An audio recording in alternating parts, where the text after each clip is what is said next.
Assalamualaikum warahmatullahi wabarakatuh. Perkenalkan, nama saya Mas Kun Muibad, mahasiswa PPG dalam jabatan di Universitas Islam Negeri Wali Songo Semarang tahun 2023. Pada kesempatan hari ini, kami akan melaksanakan PPL modul ajar P5 PPL 2. Selamat menyaksikan. Assalamualaikum warahmatullahi wabarakatuh. Anak-anak, pada kesempatan hari ini kita akan melakukan sosialisasi tentang proyek penguatan profil pelajar Pancasila atau disingkat dengan P5. Anak-anak, sebelum mulai pada sosialisasi hari ini, mari kita bersama-sama berdoa.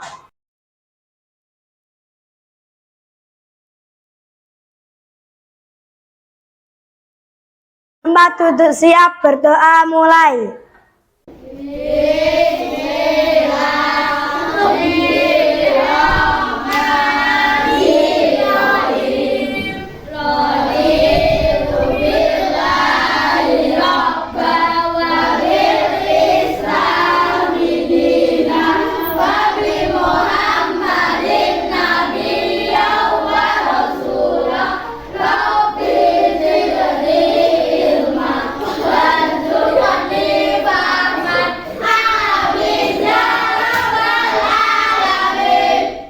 Berdoa selesai beri salam kepada guru.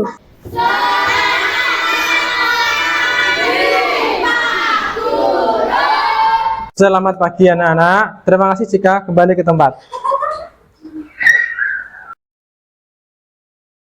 Anak-anak, pada kesempatan hari ini kita akan bersama-sama ya mempelajari apa itu sampah ya. Yang pertama adalah pengertian sampah. Anak-anak, sampah itu punya pengertian adalah bahan yang tidak mempunyai nilai guna atau tidak berharga yang digunakan secara biasa atau khusus dalam produksi atau pemakaian barang ya. Sementara lingkungan, sampah adalah suatu bahan yang terbuang atau dibuang dari sumber hasil aktivitas manusia maupun proses alam yang belum memiliki nilai ekonomis. Oke? Ya, coba anak-anak perhatikan gambar ini. Berikan pendapatmu tentang gambar ini. Ya, anak-anak, sumber sampah. Ya, sampah itu yang pertama dari sampah rumah tangga. Ya, sampah rumah tangga itu biasanya berupa hasil makanan yang sudah basi, terus sisa-sisa makanan, perlengkapan rumah tangga, ada kertas, kardus, gelas, kain, dan lain-lain. Nah, yang kedua, sampah itu berasal dari pertanian dan perkebunan. Ya, sampah dari pertanian tergolong bahan organik. Nah, seperti jerami dan sejenisnya. Sebagian besar sampah yang dihasilkan selama musim panen dibakar atau dimanfaatkan untuk keperluan pupuk. Ya, untuk sampah bahan kimia seperti pestisida dan pupuk buatan perlu perlakuan khusus agar tidak mencemari lingkungan. Sampah yang ketiga adalah sampah yang berasal dari kegiatan pembangunan dan pemugaran gedung. Ini bisa berupa bahan organik maupun anorganik. Contoh sampah organik misalnya kayu, bambu, triplek. Ya, terus untuk sampah yang anorganik seperti semen, pasir, batu bata, ubin, besi baja, kaca, dan kaleng. Yang keempat adalah sampah yang berasal dari perdagangan dan perkantoran. Sampah yang berasal dari lembaga pendidikan, kantor pemerintah dan swasta biasanya terdiri dari kertas, alat tulis, ballpoint, dan lain-lain, toner fotokopi, pita printer, kotak tinta, dan lain-lain. Baterai bekas dan lain-lain merupakan contoh dari sampah yang berasal dari perkantoran. Yang kelima adalah sampah industri. Sampah industri itu merupakan sampah yang berasal dari proses produksi seperti bahan kimia, potong-potongan bahan, dan lain sebagainya. Sampah industri berupa bahan kimia seringkali beracun, memerlukan perlakuan khusus sebelum dibuang. Jenis-jenis sampah. Yang pertama, sampah anorganik atau kering. Ya, sampah yang anorganik berasal dari alam yang terbarui seperti mineral, minyak bumi, atau dari proses industri. Yang kedua adalah sampah organik atau basah. Sampah organik terdiri dari bahan-bahan penyusun tumbuhan dan hewan yang berasal dari alam atau dihasilkan dari kegiatan pertanian, perikanan, rumah tangga, atau lain sebagainya. Berikut ini ada gambar-gambar tentang pengolahan sampah. Yang pertama, sampah itu dipilah, kemudian sampah akan dipilah untuk dijeniskan, dikategorikan. Ada yang anorganik, ada organik. Setelah itu, sampah yang tidak termanfaatkan akan dikumpulkan untuk dibuang ke tempat pembuangan akhir seperti TPA, Bantar Gebang, dan lain-lain. Ya, selanjutnya sampah yang tidak diperbaharui, tidak dapat diperbaharukan akan dimusnahkan. Oke. Selanjutnya pemilahan. Kegiatan pemilahan sampah merupakan bagian yang sangat penting dalam upaya apa? Dalam upaya mengurangi timbunan sampah yang akan dibawa ke TPA. Ben apa? Ben sampah non TPA tidak terlalu banyak. Ya, selanjutnya anak-anak, pada proyek P5 ini kita nanti akan bersama-sama melakukan namanya recycle atau mendaur ulang sampah-sampah anorganik yang bermanfaat. Contohnya adalah sampah plastik, ya. Jadi anak-anak, nanti kita akan bersama-sama mengolah sampah plastik dari botol plastik menjadi bahan baru yang bermanfaat. Anak-anak, untuk membuat hasil karya ini ada beberapa bahan yang perlu kalian siapkan. Yang pertama adalah ini gelas plastik bekas. Yang kedua adalah bambu atau lidi bekas. Terus pipet atau sedotan bekas, dan yang terakhir ada lem dan gunting. Ya, pertama-tama kita belah dulu bambunya, baru kita masukkan bambu yang sebelah sini ke sini, kemudian kita kasih lem.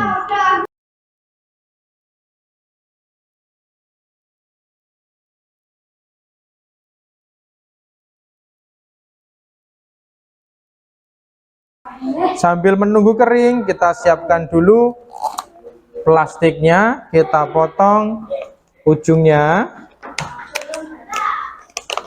ya serapi mungkin.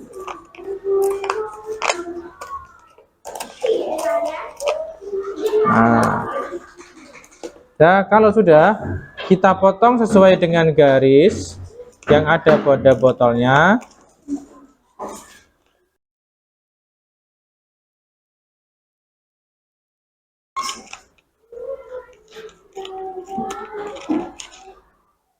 Usahakan selurus mungkin sehingga nanti ketika kita buat tekukan itu tidak besar kecil. Ya.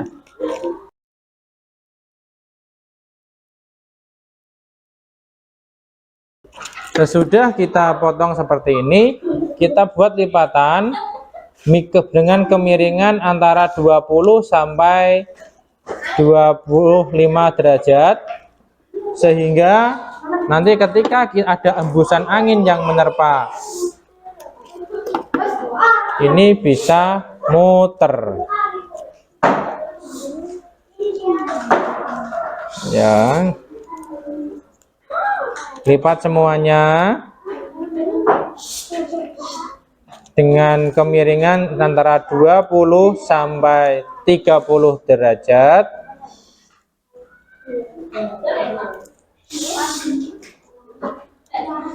Tidak perlu terburu-buru, cukup dinikmati saja prosesnya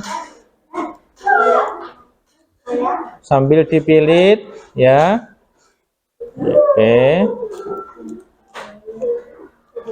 Nah, kalau sudah jadi seperti ini, tahap selanjutnya adalah memberi lubang pada area ini ya. Dengan apa? Kita bisa menggunakan cutter atau bisa menggunakan ini gunting.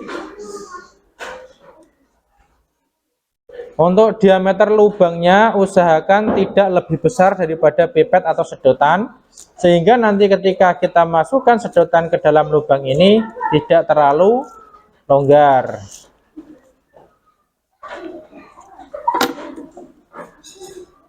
Ya, seperti ini ya. Kalau masih dirasa masih kurang lebar, bisa dilebarkan lagi. Oke. Kalau masih kendor, kita bisa kasih lem untuk memperkuatnya.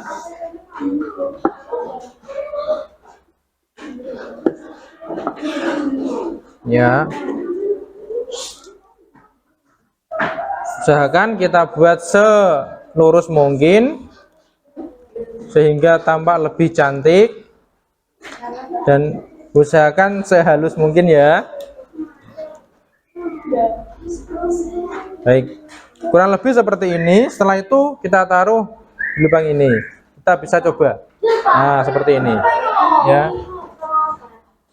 Oke. Ini adalah tahapan awal. Kalau kalian ingin lebih menarik lagi, kalian bisa lakukan pengecatan di area sini. Mungkin merah putih, atau sesuai dengan warna yang kalian suka. Sehingga kalau warnanya lebih cantik, itu nanti bisa kita manfaatkan. Oh, misalnya kita jual bisa dengan harga Rp1.000. Salah satu tanda bahwa yang kamu buat itu benar-benar maksimal adalah ketika kamu tiup, itu perputarannya sempurna. Tapi kalau diameternya di sini tidak sesuai, biasanya nanti dia goyang-goyang, ya kayak kepala kucing itu gitu. Nah, seperti ini ya. Ini tutorial dari Mas Gun. Sekalian selanjutnya kalian bisa untuk mempraktikkan Bahan-bahan untuk membuat saling-saling. Satu bambu bekas, 2 sudut sate, 3 gelas plastik, dan lem.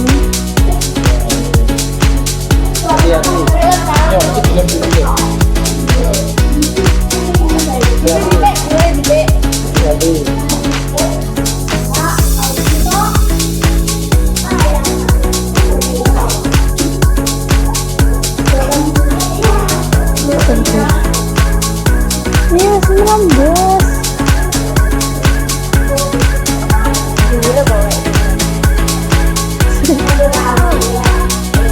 Ayo banget kasih.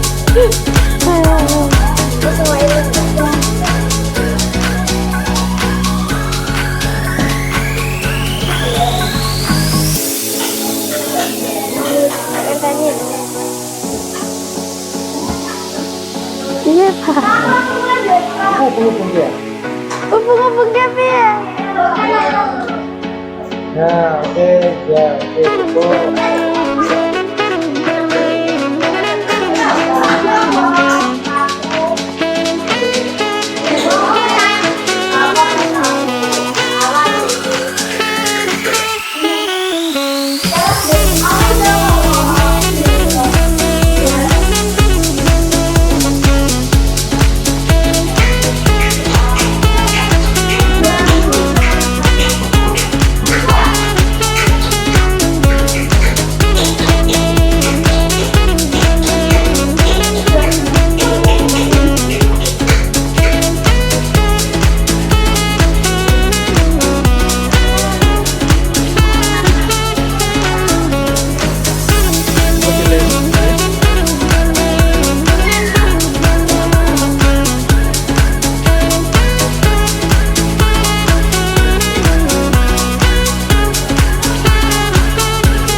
Terus dilem, dik.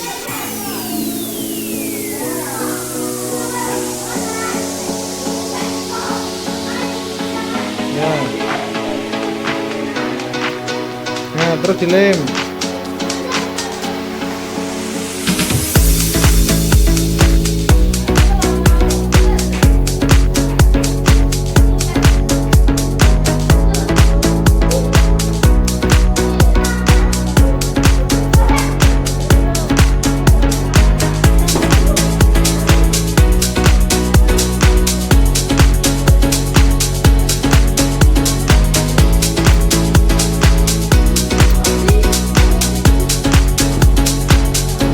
Yang tipis. Ya, terus dilem.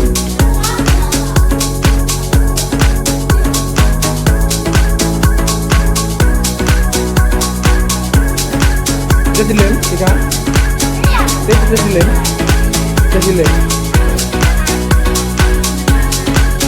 Dimasukin dulu, baru dilem.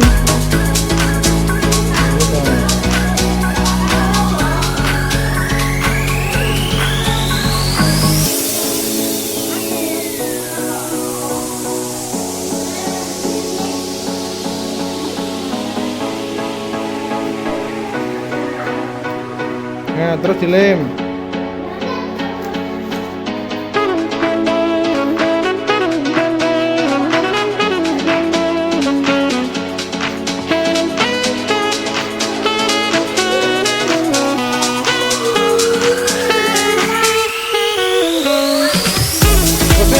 Kosnya kayak ini ya, biji.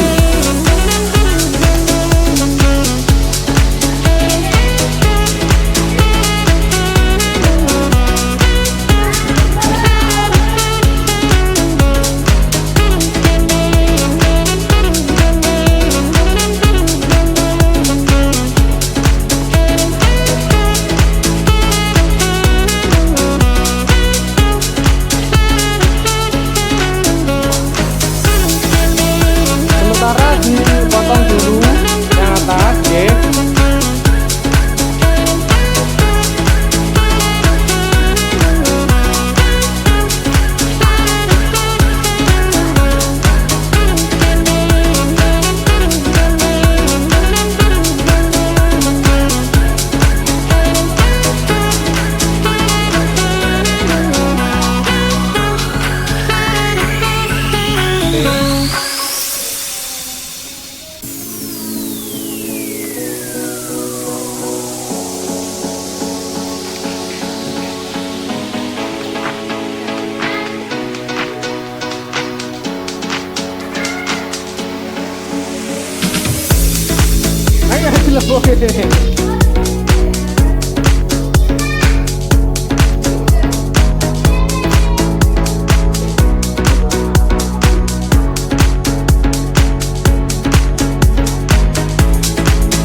Terus dimasukkan. Kurang gede. Ya.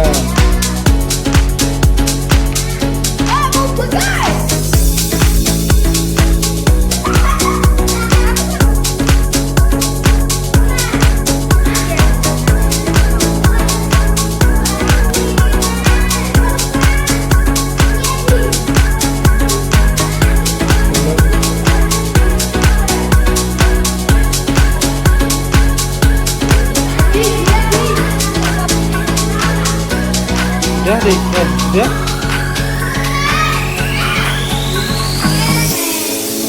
Kurang gede.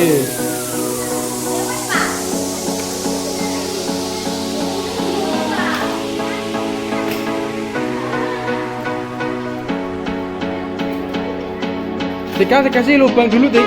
Dikasih sedotan dulu. Dikasih sedotan nih. Belum ada itu. Ya.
Ya Rene ayo.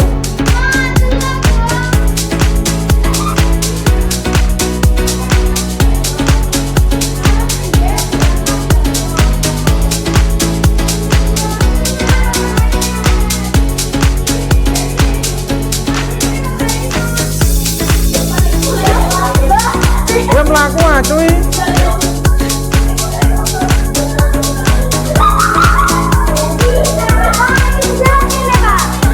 Iya. Ojo. Lah. Ayo melaku.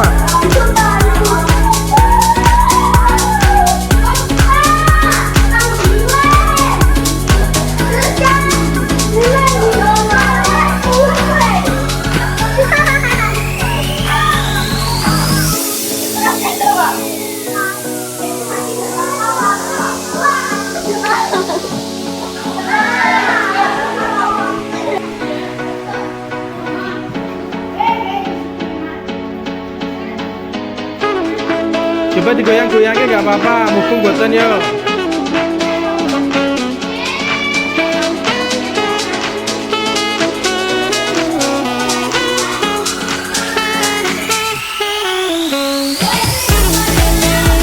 Anak-anak yang dirahmati oleh Allah Subhanahu wa Ta'ala, kemarin kita sudah melakukan sosialisasi, kontekstualisasi, dan juga aksi tentang apa? Tentang P5, yakni project penguatan profil pelajar Pancasila, tentang apa namanya itu, membuat sesuatu yang baru dari bahan bekas. Ya, pada kesempatan hari ini anak-anak kita akan bersama-sama melakukan refleksi dan juga tindak lanjut untuk yang telah kita lakukan beberapa waktu yang lalu.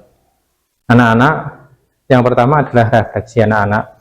Jadi selama kalian mengikuti kegiatan mulai dari sosialisasi, kontekstualisasi, dan juga aksi, ada beberapa hal yang perlu Pak Masun sampaikan. Yang pertama adalah selama kalian kemarin mengikuti aksi pembuatan baling-baling dari gelas plastik sampah, ada beberapa hal yang perlu kalian ketahui. Yang pertama adalah kalian ada yang belum membawa bahan-bahan, ya, itu penting. Jadi dalam pelaksanaan aksi P5 kita perlu membawa bahan-bahan untuk pembuatan baling-baling. Jadi besok-besok lagi silahkan kamu membawa bahan-bahan yang diperlukan. Yang kedua, anak, kalian perlu adanya kerjasama, ya. Jadi kalian perlu meningkatkan kerjasama antar teman sehingga kegiatan pembuatan baling-baling itu bisa berjalan dengan maksimal dan juga menghemat waktu. Yang ketiga, anak-anak, dalam membuat baling-baling kamu itu perlu yang namanya teliti. Di samping teliti kamu juga perlu sabar, teliti dalam hal apa? Dalam mengguntingnya, dalam menentukan letak yang tepat, terus membuat lubang yang untuk apa itu namanya, untuk sedotannya biar diameternya pas sehingga baling-balingnya itu berputar dengan maksimal, tidak meleot-leot. Yang keempat, anak-anak, kalian tuh harus kreatif. Jadi contoh yang diberikan oleh Pak Masun itu hanya standar, hanya apa namanya, umum. Jadi kalian bisa maksimalkan kreativitas kalian itu dengan membuat baling-baling yang mungkin bervariasi, ya, dengan mungkin dengan cara yang berbeda atau dengan apa namanya itu, dengan gaya yang berbeda, sehingga gelas plastik yang kamu buat menjadi baling-baling itu lebih estetik dan lebih indah. Ya, anak-anak, tadi adalah refleksi yang bisa Pak Masun sampaikan. Sekarang tidak lanjut ini anak-anak. Dari aksi yang kita lakukan tadi itu ada beberapa hal yang perlu kita tidak lanjuti. Yang pertama adalah untuk anak-anak yang sudah bagus dalam membuatnya, bisa dibuat lebih cantik lagi dengan cara apa? Diwarnai. Bisa diwarnai, bisa menggunakan tongkat yang lebih baik. Nanti kita bisa apa namanya itu, buat lebih halus, lebih maksimal. Terus untuk apa namanya itu, yang tuas menuju ke apa itu, ke baling-baling, itu bisa kita buat lebih maksimal lagi. Terus mungkin kita bisa menggunakan bahan-bahan yang lain yang lebih kuat, seperti misalnya botol-botol aqua plastik atau mungkin kaleng-kaleng cat yang kecil itu bisa kita gunakan untuk membuat baling-baling. Oke, jadi kita nanti tentukan dulu bahan-bahannya sesuai dengan kemampuan kita, sesuai dengan karakteristik atau keinginan kita, dan yang paling penting adalah anak-anak, estetika atau keindahan daripada bahan yang kita buat itu perlu diperhatikan, sehingga apa, kalau nanti kita punya keinginan untuk menjualnya itu mempunyai nilai jual yang baik. Yang kedua, untuk anak-anak yang belum maksimal dalam membuat, nanti kita akan adakan bimbingan bersama dengan Pak Maskun dan juga dengan teman-teman yang lain. Nanti kita arahkan bagaimana cara membuat baling-baling ini sehingga bisa lebih maksimal, lebih bagus, presisi, dan juga hasilnya lebih bagus dari yang sebelumnya. Oke. Ini tidak perlu berkecil hati, tidak perlu merasa, wah aku belum bisa Pak, tidak. Pasti semuanya bisa ya. Jadi nanti kita adakan bimbingan khusus kepada teman-teman sekalian yang belum selesai ya, yang belum mampu untuk membuat secara maksimal, secara baik, nanti kita akan lakukan bimbingan ya. Itu yang bisa Pak Maskun sampaikan. Semoga yang sedikit ini bermanfaat untuk kita semua, untuk kalian terutama bisa kita maksimalkan, bisa kita implementasikan dalam kehidupan sehari-hari ya. Lingkungan kita bisa bersih dari sampah-sampah plastik.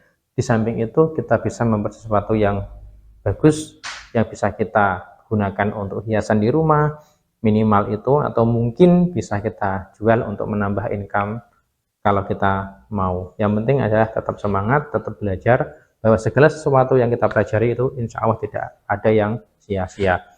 Demikian dari Pak Maskun. Apabila ada kata yang kurang berkenan, Pak Maskun mohon maaf. Wabillahi taufiq wal hidayah. Wassalamualaikum warahmatullahi wabarakatuh. Terima kasih.